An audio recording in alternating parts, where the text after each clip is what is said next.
Hello everyone. So our today's topic of discussion is cellular adaptation और हमने last lecture में देखा था एट्रोफी के बारे में. So today we are going to discuss about more cellular adaptation जो कि रिलेटेड होते हैं सेल के मॉडिफिकेशन के लिए ताकि वो स्टेसिस को क्या कर सके, हैंडल कर सके या फिर खुद को मॉडिफाई कर सके. So in today's lecture we are going to discuss about some more cellular adaptation like hypertrophy and hyperplasia. इसको हम क्या कंपेरेटिव टेबल के फॉर्म में देखेंगे ताकि जो चीज़ें हैं वो बहुत ज़्यादा सिंपल हो सके. तो सबसे पहले अपन देखते हैं कि हाइपरट्रोफी वर्सेस हाइपरप्लेजिया में डिफरेंस क्या है.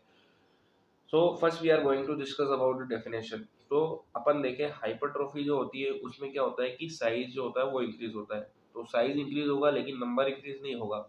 हाइपरट्रोफी बेसिकली हमें दो टाइप की सेल में देखने को मिलेगी. एक तो होगी डिवाइडिंग सेल में और दूसरी होगी नॉन डिवाइडिंग सेल में. वही अगर अपन देखें हाइपरप्लेजिया के बारे में तो इसमें क्या हो जाएगा, नंबर ऑफ सेल इंक्रीज होगा बट साइज जो होगा सेम ही रहेगा सेल का. और अल्टीमेटली दोनों प्रोसेसेस जो होगी वो साइज ऑफ द ऑर्गन को इंक्रीज करने के लिए रिस्पॉन्सिबल होगी. तो what is the definition of hypertrophy versus hyperplasia? So in hypertrophy we can see increase in the size of the parenchymatous cell. parenchymatous cell जो होगी उसका साइज जो होगा वो इंक्रीज होगा. दूसरा में involve dividing and non dividing cell. तो इसमें क्या होगी, डिवाइडिंग सेल्स भी होगी और नॉन डिवाइडिंग सेल्स भी होगी. हाइपरप्लेजिया में क्या होता है कि increase in number of the parenchymatous cell. Parenchymatous cell जो होगी उसका नंबर इंक्रीज होगा बट साइज जो होगा वो इंडिविजुअल सेल का नहीं बढ़ेगा लेकिन ओवरऑल जो ऑर्गन होगा उसका साइज इंक्रीज होगा.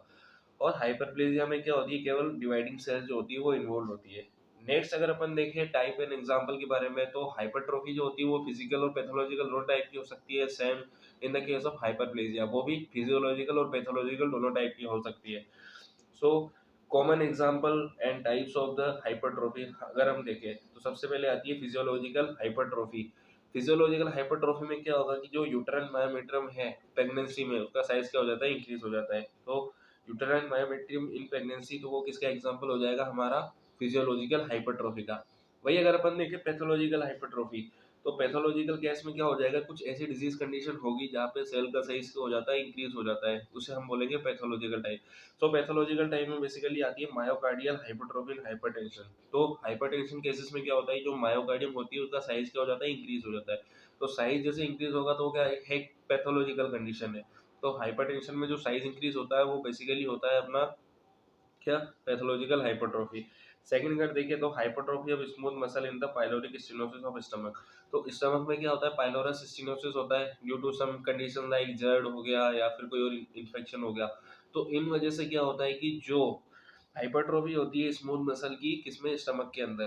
तो ये भी किसका एग्जांपल है, पैथोलॉजिकल का.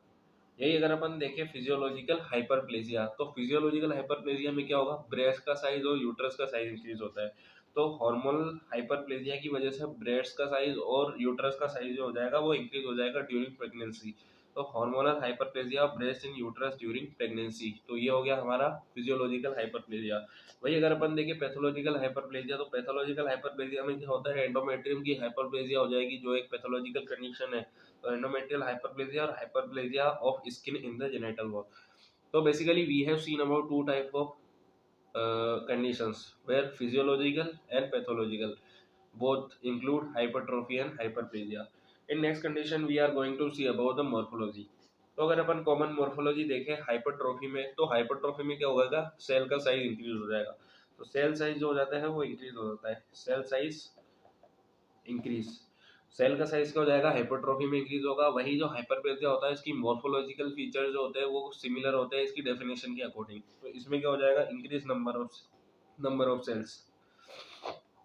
नंबर ऑफ सेल्स क्या हो जाएंगी, हाइपरप्लेजिया में इंक्रीज हो जाएगी और नंबर ऑफ सेल इंक्रीज होने की वजह से ओवरऑल ऑर्गन का इनलार्जमेंट होगा. नेक्स्ट अगर अपन देखें इसकी मोलिकुलर पैथोजेनेसिस के बारे में तो what is the molecular pathogenesis. Molecular pathogenesis में बेसिकली क्या होता है कि ग्रोथ फैक्टर जो होते हैं एक्टिंग करते हैं सेल पे, जिस वजह से क्या होता है कि सेल का प्रोलिफरेशन होगा.